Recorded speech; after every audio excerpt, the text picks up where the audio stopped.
បាទជម្រាបសួរពូម៉ែបងប្អូនថ្ងៃនេះយើងមកជួបគ្នាសារជាថ្មីទៅហើយជាមួយនឹងមុខម្ហូបមួយគឺដិតមាន់ត្រយងជ័យថ្ងៃនេះយើងមានមាន់ស្រែមួយក្បាលគឺប្រភេទមាន់សាច់លឿងបងប្អូនហើយយើងមានបន្លែសពគ្រឿងផ្សំហើយយើងយកមាន់មកកាប់ជាដំបូងគឺយើងកាត់ជើងហើយនឹងកាត់ជាចំណិតបងប្អូនយើងអាចថាធ្វើវាឲ្យវាស្អាតចឹងបងប្អូនដើម្បីយកទៅប្រឡាក់គ្រឿងគឺយកទៅអាំងយកទៅហើយយើងកាត់ក្បាលវាចេញបងប្អូនហើយយើងដាក់ប៉ុណ្ណឹងមកហើយយើងដាក់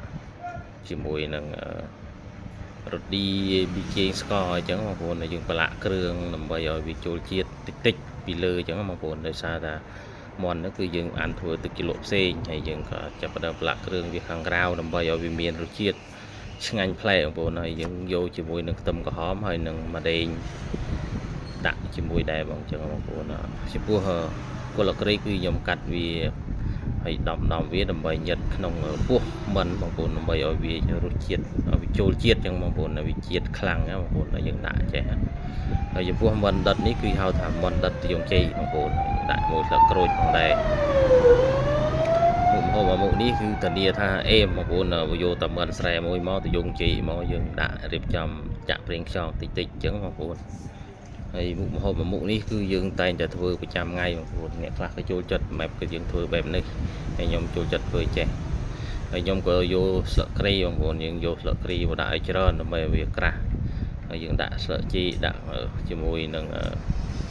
បន្លែស្ពៃបងប្អូនយើងដាក់លាយគ្នាបងប្អូនហើយយើងដាក់មើលចូលទៅ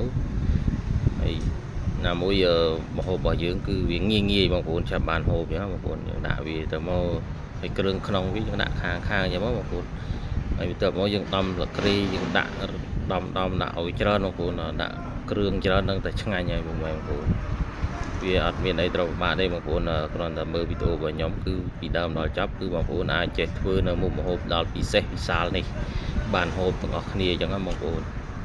ហើយយើងថែមម្ទេសមកគ្រាប់ពីគ្រាប់អញ្ចឹងបងប្អូនយើងចាក់ខ្លាញ់វាពីលើមកដើម្បីរសជាតិចូលជាតិមកយើងបិទ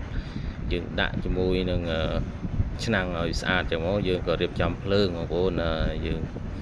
ដាក់នៅចង្ក្រានបងប្អូនយើងដាក់មកពុះហើយយើងបើមើលថាវាមាន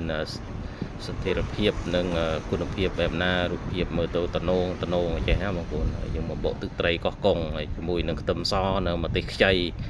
ដើម្បីធ្វើទឹកជ្រលក់កោះកុងឲ្យមានរសជាតិឆ្ងាញ់បងប្អូនហើយ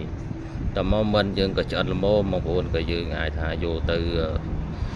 កាប់បានហើយបងប្អូនហើយនេះជាមិនដែលយើងដុតហើយគឺវាមានរសជាតិភាពប្លែកបងប្អូននឹងថាឃើញមកគឺស្រក់ទៅមកតេតក់អញ្ចឹងណាបងប្អូនអាចធ្វើបាននៅមិនដិតដូចខ្ញុំគឺគ្រាន់តែមើលវីដេអូរបស់ខ្ញុំហើយជួយ like ជួយ share នេះមួយផងអរគុណបងប្អូនជួបគ្នានៅវីដេអូក្រោយ